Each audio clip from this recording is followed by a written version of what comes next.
Bonsoir à toutes et à tous, je suis ravi de vous retrouver sous le ciel d'été de 28 minutes et en plus je suis en bonne compagnie. Regardez cette belle équipe autour de la table. Bonsoir à vous. Bonsoir Jean-Mathieu. Et l'actualité du jour, c'est la réintroduction sous condition de 2 pesticides interdits après le vote hier par le Parlement de la loi d'urgence agricole. Texte qui a poussé la ministre de la Transition écologique, Monique Barbu, à présenter sa démission. Démission refusée par Emmanuel Macron. Ce que je peux vous dire, c'est qu'elle a évidemment le soutien et du président de la République et du Premier ministre. Si elle a fait ce choix, c'est qu'elle estime que les conditions sont désormais réunies et qu'elle a eu les garanties, encore une fois, de la part du chef de l'État et du Premier ministre pour mener à bien ses objectifs. Alors pourquoi le retour de ces 2 pesticides fait-il polémique? Est-il possible de concilier rentabilité agricole, protection de l'environnement et santé publique? Nous en débattrons. En fin d'émission, nous retrouverons ceux qui, pour leur chronique, ne se fournissent qu'en circuit court, directement de l'ordinateur aux téléspectateurs, à savoir Marjorie Adelson et Théophile Cossa. Alors au programme ce soir, Marjorie? Eh bien, pour survivre à la canicule, il y a les ventilos, la climatisation ou le fameux blanc de bedon. Mais ce sont des méthodes de petits joueurs. Certains ont carrément des snow rooms, des chambres à neige. C'est la nouvelle lubie des ultra-riches. De découvrir ça. Et vous, Théophile? Je vous emmène au Louvre ce soir. La Galerie Apollon, celle-là même où a eu lieu cet incroyable braquage en octobre dernier, vient de rouvrir ses portes au public. Et vous allez voir, 2-3 petites choses ont changé. Rouvrir la Galerie Apollon, je vous raconte comment ça marche. Alors, on vous retrouve en fin d'émission. Car avant cela, parlons cochon. Alors, attendez... Rien d'indécent dans la suite de mes propos, rassurez-vous. Non, parlons du cochon, l'animal, vous savez, celui qui a passionné le chercheur Sébastien Abyss dans son livre en forme d'hommage à la bête au groin humide. Il évoque ses bienfaits, tant au niveau nourriture, médecine ou fertilisant. Tout est bon dans le cochon, et en plus c'est vrai, et c'est tout de suite dans 28 minutes.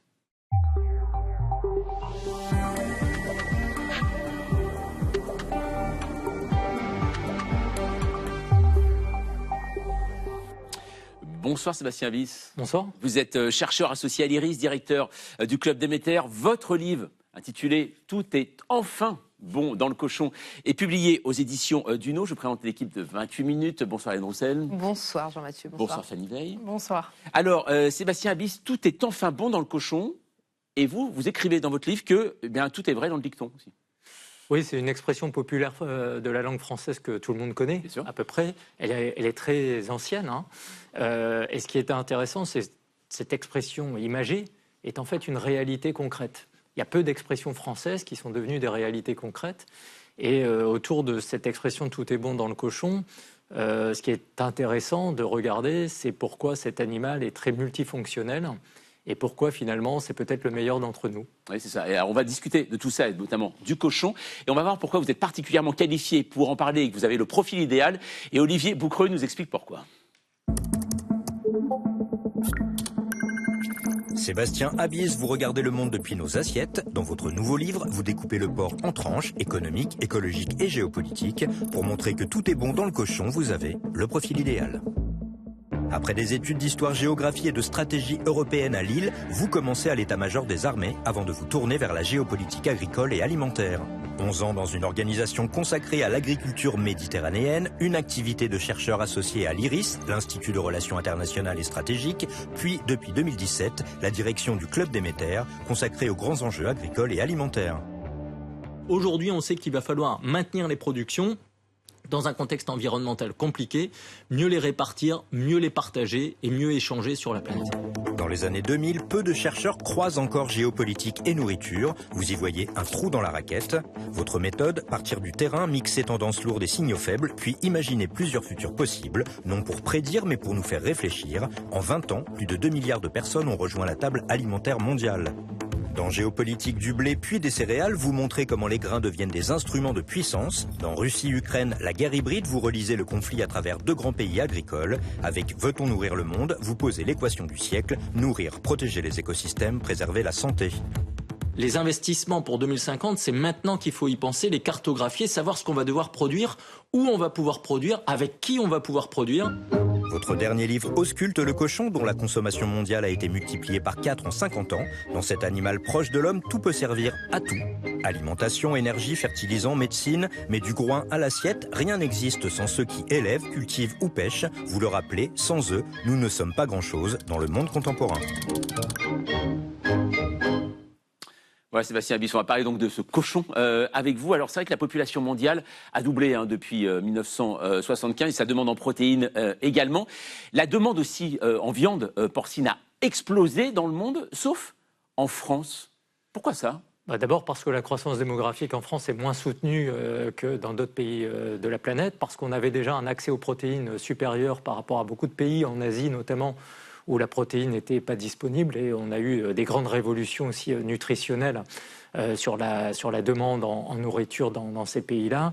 Donc évidemment, ces tendances mondiales, il faut aussi les regarder, parce que parfois on fait un regard depuis la France sur les enjeux agricoles alimentaires par notre prisme hexagonal. On est un confetti sur la planète, on est un petit pays, il y a des tendances mondiales, et j'aime bien rappeler qu'il n'y a pas de planète B pour le climat, il n'y a pas de planète B non plus pour l'alimentation, c'est un sujet universel qui nous réunit tous en fait aujourd'hui sur la table du monde. Alors à propos de ce sujet universel, vous parlez, d'ailleurs je reprends le terme, selon vous, nous sommes face à un Everest alimentaire, c'est le terme que vous employez, en termes de santé, de souveraineté, de soutenabilité. En quoi le cochon peut-il nous aider à gravir justement cet Everest et peut-être atteindre le sommet ? Oui, en fait, ce concept d'Everest alimentaire, je l'ai développé ces dernières années pour essayer d'expliquer à grands traits pourquoi 3 grands enjeux se combinent dans ce siècle de manière inédite. On n'a jamais eu autant de personnes sur la planète, donc il faut nourrir, continuer à nourrir. Et nourrir est vital, on ne peut pas s'en passer, c'est encore une réalité que d'ailleurs le dernier rapport de l'ONU hier paru rappelle qu'il y a 10% de la population mondiale qui ne mange toujours pas à sa faim, c'est pas rien, c'est aussi la première cause de mortalité sur la planète. Donc nourrir, produire, évidemment les questions de soutenabilité, d'environnement, de décarbonation. Et puis le cochon, santé. Justement, alors il est important. Le cochon, si vous voulez, il coche cette case-là parce que c'est la protéine la moins chère. C'est une protéine qui émet moins de carbone. C'est une protéine qui apporte donc des solutions sur le plan alimentaire et qui reste sur un bilan écologique beaucoup plus performant que la viande bovine, par exemple. Et puis le cochon, c'est aussi des solutions en coproduits. C'est-à-dire qu'on ne perd rien sur cet animal. On parle beaucoup aujourd'hui de la lutte contre les gaspillages, de cette économie ou écologie circulaire où il faudrait tout pouvoir valoriser. Et tout est bon dans le cochon parce que précisément, rien n'est gaspillé, rien n'est perdu. Et cette multifonctionnalité peut être étonnante. Alors là, c'est effectivement très étonnant, très surprenant. Même on a plutôt l'habitude d'associer cochon et pollution. Je pense aux algues vertes en Bretagne, par exemple. Vous nous dites, c'est pas vrai, le cochon est écolo, il participe à cette décarbonation, c'est-à-dire je vais le nuancer, c'est-à-dire que je pense qu'en fait, il y a du vrai et il y a du faux dans les deux. Pourquoi j'insiste sur ce paradoxe ? C'est-à-dire je pense qu'il faut qu'on sorte nos regards actuels de ce qui s'est passé au siècle dernier. On a des transitions, on a des progrès, on a des sujets qui ont été mis sur la table pour toujours essayer de faire mieux sur l'ensemble de ces performances, sécurité, soutenabilité, santé. Donc il faut regarder cela. C'est aussi la force du modèle européen et français d'être embarqué dans des transitions de pratiques agricoles dans l'élevage depuis de nombreuses années. En revanche, ce qui est intéressant, c'est de regarder justement qu'aujourd'hui, le cochon, évidemment, a toujours un impact environnemental, comme l'ensemble du vivant sur la planète, nous compris. Nous avons tous un impact sur les ressources et sur les équilibres naturels. Néanmoins, le cochon apporte des solutions. Encore une fois, il apporte des protéines alimentaires. Il peut décarboner parce qu'il va contribuer à faire des engrais verts. Il va faire de la méthanisation, il va faire des fertilisants. Les excréments vont aspirer... Oui, le lisier du cochon, si on parle crûment, les déchets du cochon aujourd'hui ne sont pas perdus. Ils vont faire de l'énergie. Il paraît qu'il faut qu'on sorte du pétrole, de dépendance aux hydrocarbures. Donc on redécouvre la biomasse. Et la redécouverte de la biomasse, c'est notamment la valorisation des produits agricoles et de l'élevage. On l'a fait jusqu'au 19e siècle. Le pétrole, en fait, nous a créé une parenthèse d'un gros siècle où tout a été plus facile, moins pénible à fabriquer et moins cher. Mais si on veut réellement décarboner, il faut pouvoir utiliser toutes ces solutions agricoles aujourd'hui. Et par ailleurs, le cochon, étant le plus proche de l'homme, apporte des solutions pour nos enjeux de santé. Et je pense notamment au greffe. Sujet dont on devrait parler un peu plus. Justement, on va en parler avec vous, Fanny, de ce rayon santé, on va dire ça, du cochon, puisqu'il permet véritablement des avancées en termes de médecine. Oui, vous mentionniez les greffes, mais on peut penser aussi au cancer. En l'occurrence, la lutte contre le rétinoblastome, un cancer rare de la rétine qui apparaît surtout chez les enfants. Alors aujourd'hui, pour soigner ce cancer, il faut réaliser une injection de chimiothérapie directement dans l'œil. Ce qui non seulement est douloureux et en plus peut endommager la vue du patient durablement. Grâce au cochon, justement, des scientifiques chinois pensent avoir trouvé la solution, et plus particulièrement grâce à son sperme. Ils en ont extrait des particules appelées exosomes qu'ils ont couplées avec d'autres ingrédients pour former des gouttes. L'avantage, c'est que ces particules issues du cochon traversent la cornée, la première couche de l'œil, sans l'abîmer. Autrement dit, il n'y a aucun risque pour la vue du patient. Les scientifiques ont testé ce collyre sur des souris. Et résultat, après 1 mois de traitement, la taille des tumeurs avait radicalement diminué. L'œil humain, certes, est un peu plus complexe. Il faudra encore réaliser beaucoup de tests avant de pouvoir tester ce produit sur l'homme. Mais est-ce que vous diriez, Sébastien Abyss, que le cochon est notre meilleur allié en termes de recherche médicale ? En tout cas, ce qui est intéressant, c'est qu'il est aussi multifonctionnel sur ce terrain de la santé et de la médecine. Les greffes, ce que vous avez évoqué comme sujet. On pourrait parler de l'héparine pour évidemment les opérations médicales. On pourrait parler de l'enrobage de nos médicaments puisque les molécules sont enrobées avec des capsules qui sont à base de glycérine et ça permet une meilleure digestibilité. Si on mettait du plastique pour nos molécules, nos médicaments seraient beaucoup moins faciles à absorber par le corps humain. Et donc c'est vrai que tout ça doit être regardé de près.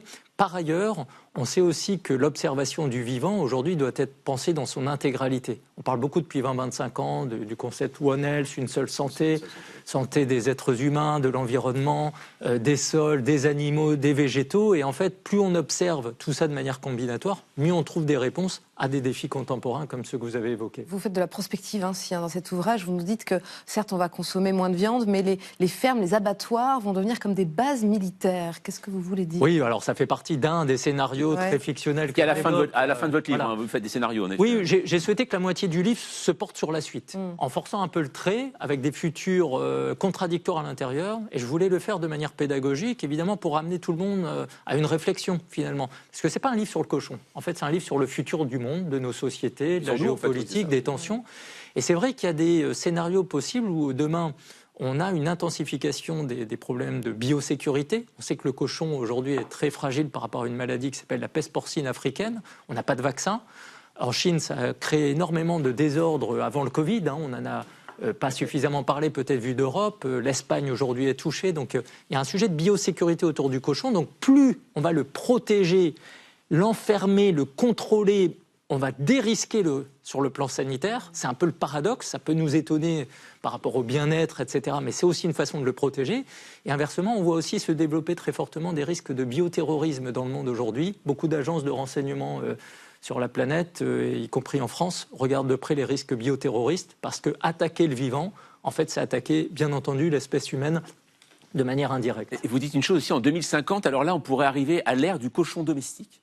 Tout simplement, chez nous, à la place des chiens et des chats, un cochon à côté de soi sur le canapé. Et surtout, ça pourrait servir à nos enfants de les éloigner des écrans. Alors, pile au moment où, justement, le gouvernement interdit les réseaux sociaux aux moins de 15 ans, le cochon, c'est parfait pour ça. Oui, alors à la fois, c'est l'avenir et en même temps, c'est l'histoire, parce que dans beaucoup de familles rurales en Europe, on avait un cochon. C'est d'ailleurs pour ça le symbole de la tirelire. Ouais, c'est pour ça qu'on utilise le cochon pour symboliser la tirelire. Pourquoi on avait un cochon dans les familles rurales ? Parce qu'en fait, il nourrissait, il était le recycleur, il faisait la poubelle. Et il divertissait, et puis évidemment, tout était bon déjà dans le cochon, pas autant qu'aujourd'hui. Alors, est-ce que demain, on va remettre des cochons à la place des chiens et des chats qui sont aujourd'hui très nombreux dans les foyers européens, plus nombreux que les enfants ?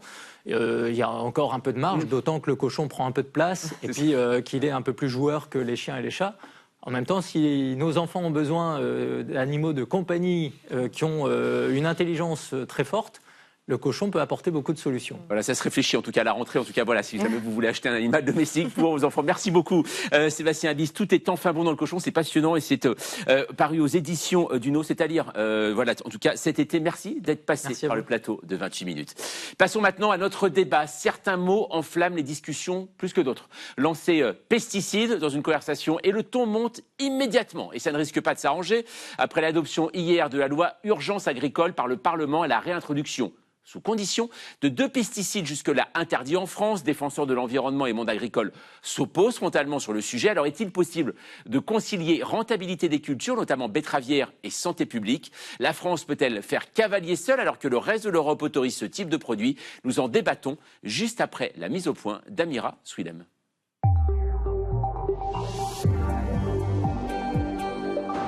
Finalement, non. Après avoir annoncé sa démission ce matin sur LinkedIn, Monique Barbu, ministre de la Transition écologique, a rétropédalé. Elle a pris le temps d'échanger avec le Premier ministre d'une part, et puis ensuite avec Le président de la République a refusé sa démission. En cause, l'adoption de la loi d'urgence agricole hier. Et plus précisément, une disposition en particulier. Celle qui ouvre la voie à la réintroduction de 2 insecticides jugés dangereux par les défenseurs de l'environnement.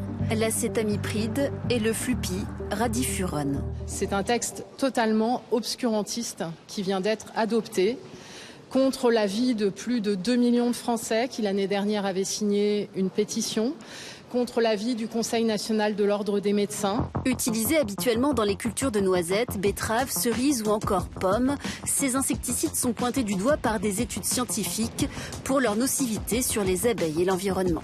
Certains agriculteurs estiment ces risques exagérés et crient à la concurrence déloyale, ces insecticides étant autorisés ailleurs dans l'Union européenne. Inquiétude pour la santé d'un côté, impératif de rendement de l'autre. Pour tenter de calmer le jeu, la ministre de l'Agriculture convoque un arbitre, l'agence sanitaire ANSES. Dans ce texte de loi, qu'est-ce qui est dit? C'est qu'il appartient non pas aux politiques de dire ce qu'on autorise ou ce qu'on n'autorise pas comme produit phytosanitaire, c'est à la science de le dire et uniquement par dérogation pour un temps limité et pour une seule filière, la filière noisette, qui correspond à 0,02% du parcellaire agricole. L'ANSES disposera de 2 mois pour statuer. Est-ce bien suffisant? Alors que cette agence est placée sous la tutelle du ministère de l'Agriculture, son rapport peut-il être considéré comme totalement objectif? Les intérêts de l'agro-industrie l'ont-ils emporté sur le principe de précaution sanitaire? Voilà, et pour en débattre ce soir, nous recevons François Vallerette. Bonsoir. Bonsoir. Vous êtes agriculteur, secrétaire général de la coordination rurale, 2e syndicat agricole de France. Vous êtes également membre du CESE.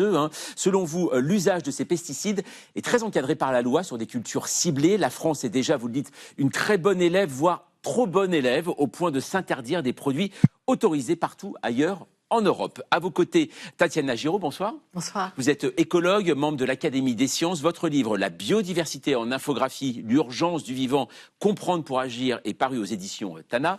Selon vous, les insecticides prévus par la loi menacent insectes et pollinisateurs, sans lesquels on ne peut pas avoir une agriculture viable. Le risque humain, dites-vous, est quant à lui suffisamment préoccupant pour justifier l'application du principe de précaution. Et puis Aurélie Catalot, bonsoir. Bonsoir. Vous êtes directrice du programme Agriculture et Alimentation France à l'IDRI, qui est l'Institut du développement durable et des relations internationales. Selon vous, une forme de quoi qu'il en coûte politique a prévalu dans l'adoption de cette loi. Les intérêts de la filière agricole concernée ont été jugés prioritaires en dépit, dites-vous, de l'opinion publique. Et pour entamer ce débat, c'est avec vous, Hélène. Alors là, aujourd'hui, donc, c'est le mot, on va dire, en 15 lettres du jour. Un mot un peu barbare, je vous l'accorde, le flupyradifurone, c'est l'autre insecticide introduit dans cette loi d'urgence agricole. Il est interdit en France depuis 6 ans, depuis 2020, autorisé dans tout le reste de l'Union européenne jusqu'en 2029. François Vallerette, qu'est-ce qu'il protège? Quel type de cultures sont protégées avec ce pesticide? En France, en tout cas, ce qui est prévu dans la loi d'urgence, c'est que ce flupyradifurone, comme vous le dites, peut être utilisé pour les betteraves, pour les cerises et pour les pommes. On est très loin d'autres pays comme l'Allemagne qui l'autorisent sur plus de 25 espèces différentes. Donc là, c'est une utilisation vraiment très ciblée sur ces 3 cultures uniquement. Alors, Tatiana Giraud, ce n'est pas un néonicotinoïde, mais un buténolide. Alors, en quoi, justement, est-il dangereux pour l'environnement ? Donc c'est quand même une forme de néonicotinoïde qui va attaquer le système nerveux des insectes. Donc c'est une molécule qui est faite pour tuer les insectes, pour les affecter. C'est pour ça qu'il est répandu sur les cultures quand il y a des maladies. Donc ça va surstimuler le cerveau des insectes jusqu'à parfois les paralyser. Donc que ce soit les abeilles domestiques, les insectes sauvages, les abeilles sauvages. Donc ça tue les insectes globalement, et y compris les pollinisateurs, y compris plein d'insectes dont on dépend absolument pour l'agriculture et pour plein d'autres choses. Et également sur l'eau, les nappes phréatiques ? C'est ça, donc ces insecticides, souvent ils sont enrobés sur des graines, et donc ils vont être lessivés par les pluies, ils vont être répandus dans les nappes phréatiques, dans les sols, donc ils vont affecter les micro-organismes du sol, les vers de terre, ils vont être mangés par des petits mammifères, elles vont être mangées par des oiseaux, donc elles affectent globalement le vivant, et ça c'est un effet qui a été démontré, qui est très toxique globalement pour la biodiversité. Aurélie Catalot, on a vu l'Europe qui, elle, autorise ce flupyradifurone jusqu'en jusqu'en 2029, 2033 même pour l'autre insecticide d'acétamipride. Ça veut dire quoi, que la France, on est le trop bon élève, comme disait François Valrette à l'instant? Ça veut dire qu'on a effectivement un sujet de distorsion de concurrence. Et c'est là que se trouve, à mon avis, le vrai débat. On a du côté de l'environnement et éventuellement de la santé publique un corpus scientifique qui est relativement abondant pour dire attention, on a de bonnes raisons d'être très préoccupés. En revanche, on a un sujet économique et politique qui est de savoir dans quelle situation l'interdiction de ces substances en France place les producteurs de betteraves, de pommes, de cerises, de noisettes par rapport à leurs principaux concurrents européens et quels sont les dispositifs qu'on met en place pour compenser ou les réorienter la situation de distorsion de concurrence dans laquelle ils sont. Mais donc c'est un débat de nature économique et politique. Il ne faut pas rentrer dans un débat sanitaire ou environnemental. Globalement, on a largement assez de preuves pour savoir que le sens de l'histoire, c'est un sens de diminution des pesticides et pas un sens de réorientation des substances, réautorisation des substances. Ça va, vous dire. Oui, je voulais réagir effectivement sur le flupiradifurone, effectivement, dont la possibilité de réutiliser est là. C'est là que l'ANSES quand même intervient. L'agence sanitaire. Voilà, parce qu'il n'est pas question de l'utiliser n'importe comment. Effectivement, il y a des risques pour l'environnement, et c'est là que les scientifiques sont là pour mesurer les effets positifs, négatifs, et de mettre des limites à l'utilisation. Effectivement, le flupiradifurone, on partirait plutôt sur un enrobage de semences qui évite une dispersion dans l'atmosphère, pour ne pas que les pollinisateurs puissent être touchés, sur des dates d'utilisation également. Si ça devait être pulvérisé, ce serait probablement soumis à l'arrêté abeille, donc interdiction une fois que le soleil se lève, ou pour ne pas que les pollinisateurs soient sortis au moment où le produit est utilisé. Tout ça, c'est extrêmement important dans la façon dont c'est utilisé et dans les restrictions d'usage qui sont là pour la protection effectivement de l'environnement. C'est pas une autorisation pour n'importe quel usage, n'importe comment. Là, tiens, Giraud, je voyais réagir. L'enrobage des semences, c'est pas mieux que la pulvérisation, voire ça peut être pire, parce que ça veut dire que les graines sont enrobées systématiquement. Ça veut dire qu'on répand tout le temps, partout, des molécules toxiques dans nos sols qui vont se répandre dans l'eau, qui vont être mangées par les petits animaux. Donc c'est vraiment pas mieux. Ensuite, le fait qu'on dise que l'ANSES va évaluer ces pesticides, vous savez que l'État a été condamné l'année dernière, justement, en justice, parce que tous les tests d'homologation, y compris ce qui est accepté par l'ANSES, ne respectent pas les consensus scientifiques, notamment n'évaluent pas la toxicité chronique, la toxicité par les neurotoxiques, n'évaluent pas la toxicité sur les abeilles sauvages, mais que sur l'abeille domestique. Donc les tests qui vont être faits ne mesurent pas la vraie toxicité dans la nature. Alors en termes de toxicité, on va voir ça aussi avec vous, Fanny, puisque les opposants à ces pesticides, eux là, ils pointent les effets sur la santé humaine. Oui, en l'occurrence sur l'acétamipride, il existe de nombreuses études. Alors certaines menées sur des abeilles ou des souris ont montré que l'acétamipride faisait chuter le taux de testostérone. Autrement dit, c'est un perturbateur endocrinien. Plus inquiétant encore, des scientifiques chinois, suisses ou encore japonais ont retrouvé cet insecticide dans le liquide céphalorachidien, celui dans lequel baigne notre cerveau et notre moelle épinière, à la fois chez des enfants et chez des adultes. Le problème, d'après ces scientifiques, c'est que l'acétamipride peut altérer la structure de certaines parties de notre cerveau et donc provoquer des troubles moteurs ou autistiques. Elle pourrait aussi déclencher du diabète gestationnel chez la femme enceinte, des maladies cardiovasculaires, voire des cancers du foie. L'Europe ne dit pas le contraire, elle ne nie pas les risques. L'EFSA, l'autorité européenne de sécurité alimentaire, l'a dit à 2 reprises, déjà en 2013 et 2016, dans 2 avis. Mais il n'existe pas de consensus scientifique total sur la question.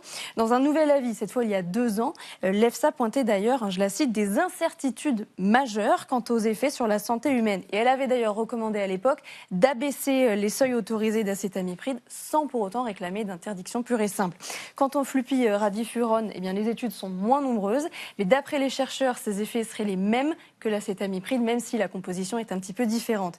Est-ce que réintroduire, Aurélie Catello, ces insecticides, ces pesticides dans l'agriculture, même en encadrant avec l'ANSES, on en parlait, est-ce que c'est tous nous mettre en danger ?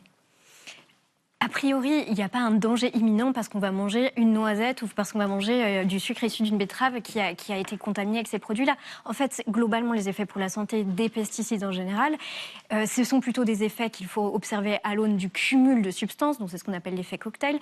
Et puis, c'est des effets qui s'accumulent dans le temps. Donc, il ne faut pas paniquer à la consommation d'un produit, il faut plutôt réfléchir au signal qu'on envoie aux consommateurs. Ce qu'on dit aux Français, c'est les agriculteurs français ont besoin d'être soutenus, on vous invite à consommer français. Et pour ça, souvent, c'est un petit peu plus cher de payer français, en tout cas sur une partie des produits, typiquement les fruits, c'est le cas.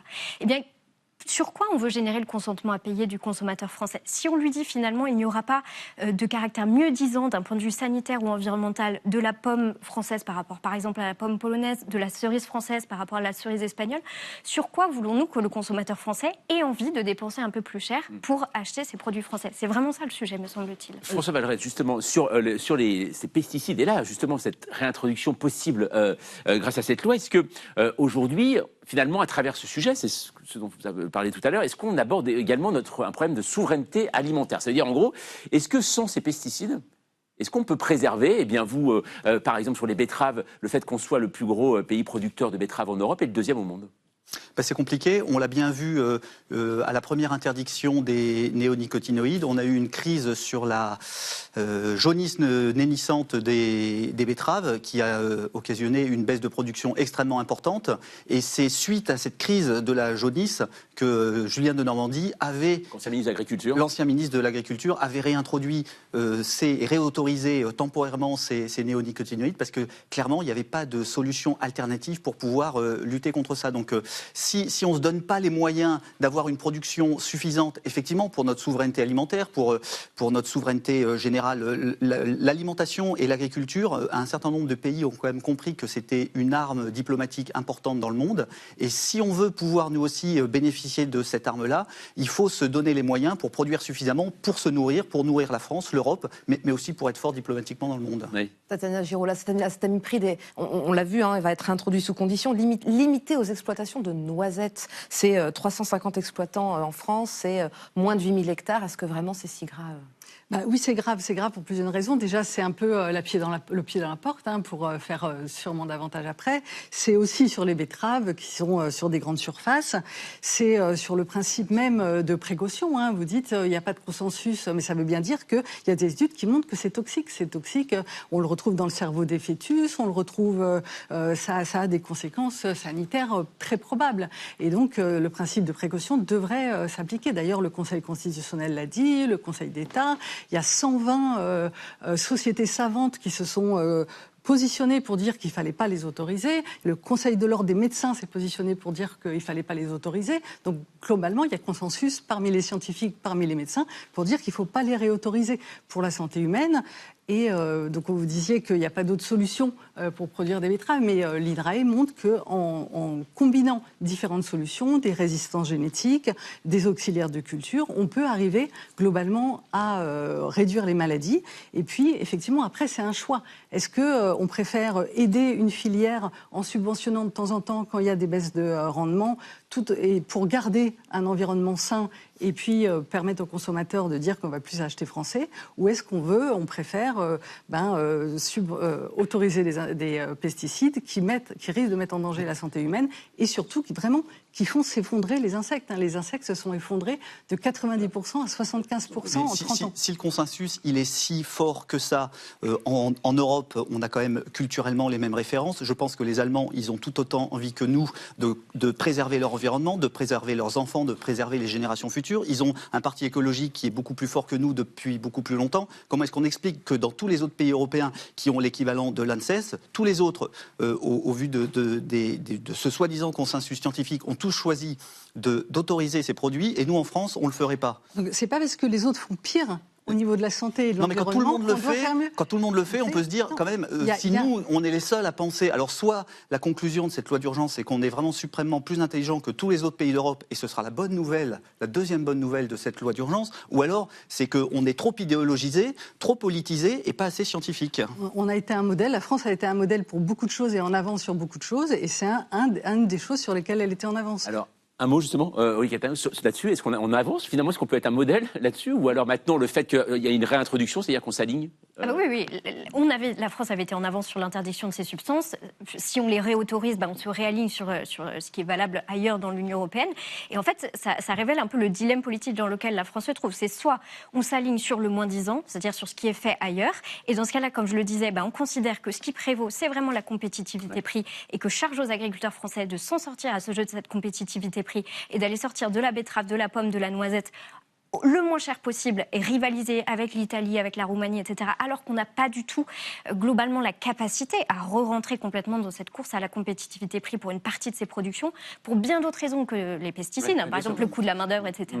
Ou alors on considère que la France avait raison d'être pionnière, que c'est à elle de porter politiquement au niveau européen ce débat de est-ce qu'on l'interdit ou pas les substances au niveau européen, et puis aussi de réfléchir à, pour mes agriculteurs, pour mes industries agroalimentaires concernées, quelle alternative je leur offre. Donc c'est soit de trouver des solutions compensatoires, c'est soit aussi de se dire demain, c'est clair, on va faire moins de betteraves que ce qu'on fait aujourd'hui, on va peut-être perdre le titre de premier producteur de betteraves dans l'Union européenne, mais c'est pas un but en soi. Par contre, est-ce que je peux offrir des cultures alternatives aux producteurs de betteraves sur lesquelles ils génèrent un revenu au moins équivalent, et qu'est-ce que je peux proposer aussi aux industries qui aujourd'hui tournent grâce à la betterave? On voit que c'est une vraie question politique, Fanny. Tatiana Giraud, ce matin, la ministre de la Transition écologique, Monique Barbu, a présenté sa démission. Elle a justifié sa décision dans un post sur LinkedIn dans lequel elle dénonce un énième, le recul gouvernemental de trop. Finalement, démission pas acceptée, elle reste au gouvernement. Est-ce que vous diriez qu'une personnalité issue de la société civile qui défend l'écologie, des idées écologiques, a vraiment un avenir en politique ?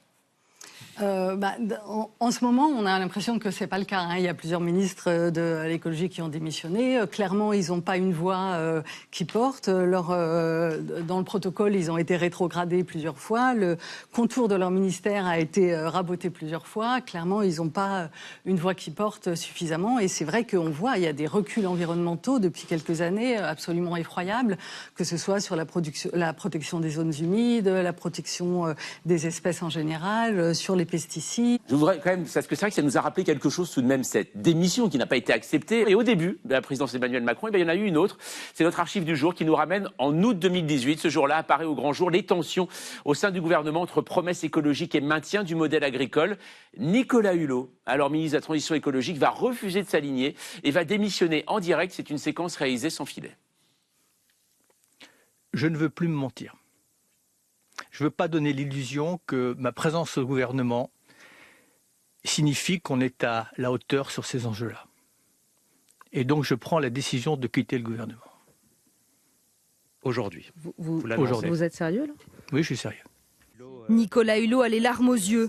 C'est sans doute la succession de nombreux revers, dont le dernier s'est déroulé hier, une réunion à l'Élysée avec les représentants des chasseurs. J'ai découvert la présence d'un lobbyiste qui n'était pas invité à cette réunion. Et c'est symptomatique de la présence des lobbies dans les cercles du pouvoir.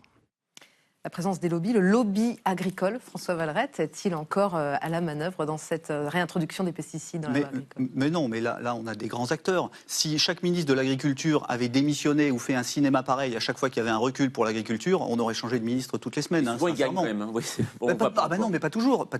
2016, interdiction des néonicotinoïdes, clairement, ils ont perdu. Ils n'ont pas fait un cinéma pareil. Là, on est dans le théâtre, clairement. En attendant, cette loi agricole a généré une ambiance électrique à l'Assemblée nationale juste avant le vote, c'est lundi soir. La gauche dénonce un déni de démocratie et même dans le camp présidentiel, certains vont regretter le manque de débat. C'est le cas de la présidente de l'Assemblée nationale elle-même, Yaël Braun-Pivet. Je vous propose de la regarder. Je suis toujours extrêmement gênée que des dispositions telles que celle-ci, dont on sait à quel point elles heurtent nos concitoyens, et en témoignent les 2 millions de signataires de la pétition sur la loi du plomb l'année dernière, ne puissent pas être débattues par l'Assemblée nationale. Vous savez, dans une démocratie, il ne faut jamais avoir peur du vote. Alors, est-ce qu'il s'agit d'un déni de démocratie, Aurélie Catalo, ou bien est-ce que c'est une instrumentalisation politique ? La loi agricole, dans son ensemble, c'était un texte très hétéroclite et je ne doute pas qu'il y ait des dispositions pour lesquelles il y ait une majorité plutôt favorable. Je pense aux dispositions qui étaient relatives, par exemple, à la sécurisation du revenu agricole.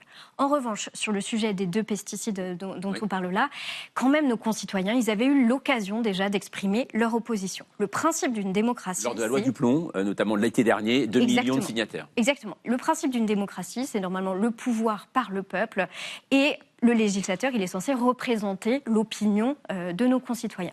Là, le législateur a dit « Je pense que nos concitoyens se trompent, n'ont pas raison, je sais mieux que eux ce qui est en faveur de l'intérêt agricole, et donc je prends une décision qui est son taux de vraisemblance non conforme à l'opinion publique. » Ça, déjà, ça n'est plus vraiment une démocratie. C'est ce qu'on appellerait soit une aristocratie un peu éclairée, au sens des Grecs anciens, ou éventuellement une technocratie, mais c'est plus exactement une démocratie. Et en plus, cette décision, elle n'est pas complètement assumée. On voit bien qu'elle a fait débat politiquement, et donc le politique, pour ne pas avoir à endosser 100% de la responsabilité de cette décision, renvoie la décision à l'ANSES, et donc là, vraiment, je pense que ça endosse un peu ce principe de technocratie, où une décision qui est de nature politique n'est plus assumée par le politique. Oui, alors justement, à propos de l'ANSES, Tatiana Giraud, l'Agence de sécurité sanitaire va avoir 2 mois donc pour se prononcer sur la dangerosité du produit. Les opposants disent que ce n'est pas suffisant pour analyser vraiment le produit. Et pourtant, des études, vous en avez cité tout à l'heure, on en a depuis des années. Donc pourquoi finalement, aujourd'hui, on le connaît exactement ce qui se passe. Pourquoi il nous faut autant de temps encore pour connaître la dangerosité de ce produit? Donc le problème, il y a plusieurs problèmes. Le problème de l'ANSES, c'est que donc il y a eu un décret qui a fait qu'il a mis sous tutelle du ministère de l'Agriculture, donc elle est plus complètement indépendante. Il y a le problème que les études qui sont faites sur la toxicité des insectes, donc on a des études qui sont faites, mais quand un produit doit être homologué, en général c'est les industriels qui produisent ces molécules qui font les tests et qui les présentent, donc déjà c'est un problème. Ils le font sur des tests de toxicité aiguë, donc en mettant des très grosses doses, mais en regardant pas tout le long de la vie des insectes. Ils n'évaluent pas l'effet cocktail, alors qu'on sait que la combinaison de plein de pesticides, c'est plus toxique qu'un seul pesticide. Ils le font que sur l'abeille domestique et pas sur les abeilles sauvages, etc. Donc dans les textes qui existent actuellement, il y a plein de problèmes. Et donc, comme je disais, l'État a été condamné et devait présenter un texte cette année pour produire des tests qui étaient des vrais tests qui prennent en compte la science, et n'a pas produit un texte à la hauteur. Donc il n'y a pas actuellement d'études qui sont à la hauteur de l'évaluation de la toxicité environnementale, malheureusement. Bon, écoutez, j'ai l'impression qu'on va continuer. Ceci étant, la directrice voulait 6 mois, un amendement a été proposé, il a été refusé. La directrice de l'ANSES. Mais si elle est un peu clairvoyante, elle sait qu'elle va être consultée, donc elle peut dès maintenant lancer ses équipes pour commencer à faire des études là-dessus. Vraiment, le problème, c'est que l'ANSES a été mis sous tutelle. Voilà, qui dépend en effet du ministère de l'Agriculture, il faut le dire aussi, l'ANSES. Merci en tout cas à vous 3 d'être venus débattre ce soir de ce sujet dont nous allons sûrement reparler ces prochains jours. Merci à vous. Allez, à suivre les chroniques de Marjorie Adelson et Théophile Cossa. Nous verrons que pour se rafraîchir, certains, figurez-vous, optent pour des salles de neige. Et oui, on leur demeure, flocons et fraîcheur à domicile, et tout ça fait un bien fou, bien sûr, à la planète. Avant de nous intéresser à la galerie Apollon du Louvre, vous savez, là où se trouvaient les bijoux de la couronne dérobés en octobre dernier, elle rouvre aux visiteurs. Nous verrons comment ça marche. Mais avant ça, rejoignons le Mohamed Ali de la culture G. Il frappe vite et on se souvient toujours. Aujourd'hui, vous dînerez moins bête. Faut-il enfermer les fous? Faut-il enfermer les fous? La question vous paraît farfelue, et pourtant.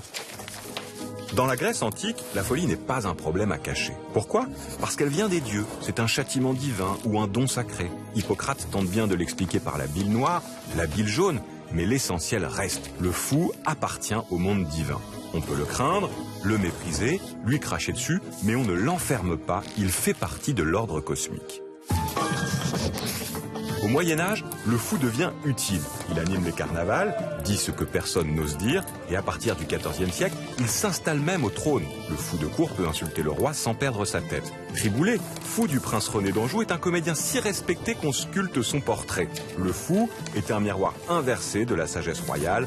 On l'exhibe, on ne l'enferme pas.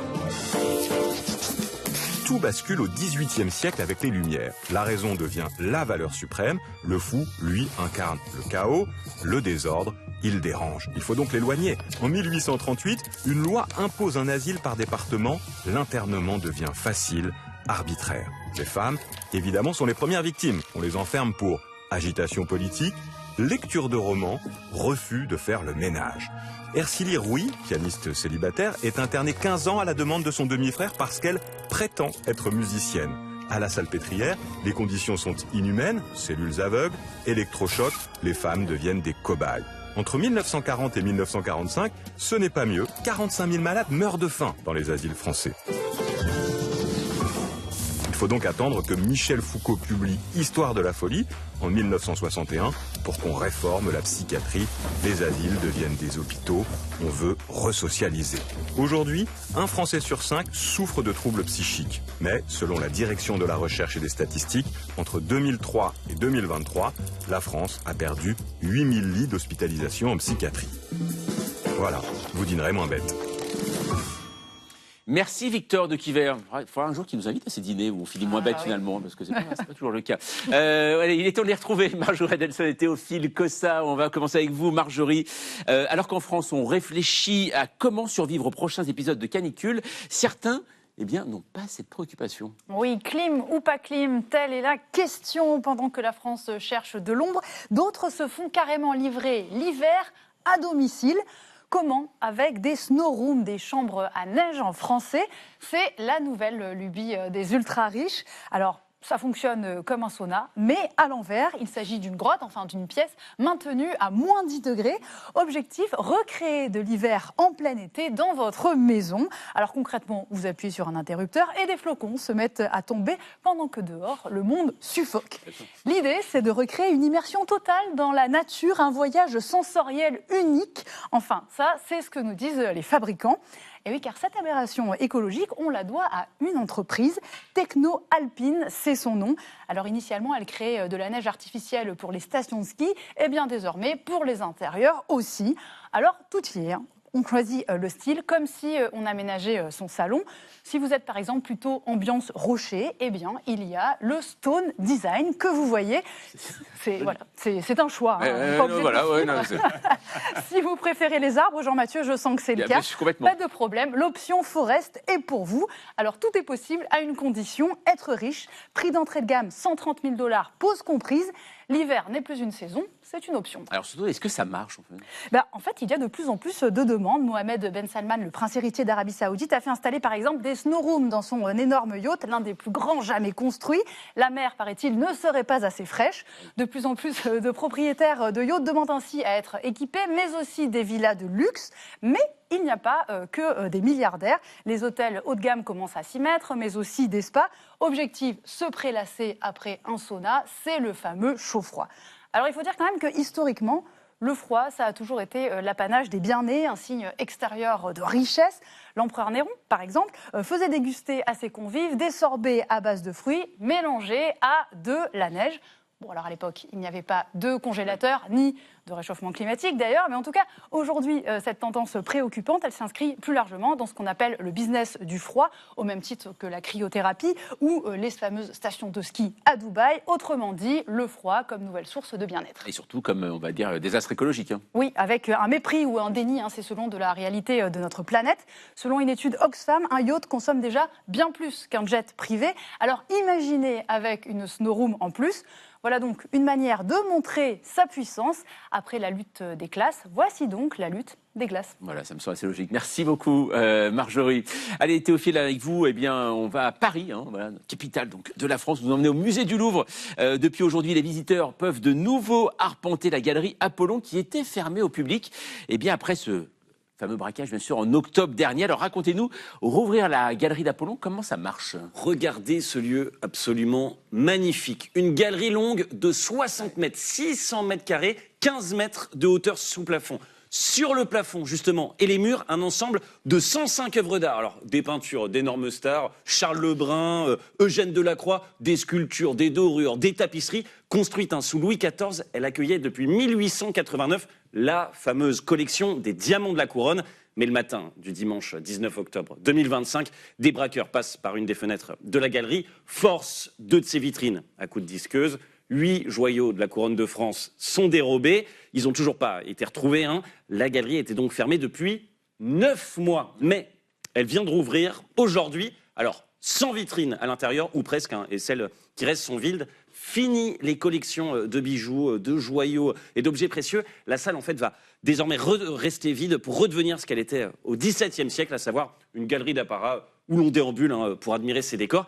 C'est notre galerie des glaces à nous, disait récemment le nouveau président du Louvre, Christophe Leribaud, dans les colonnes du Parisien. Alors Théophile, c'est bien beau tout ça, mais alors ces bijoux, là justement, on a tellement parlé, on en est où là?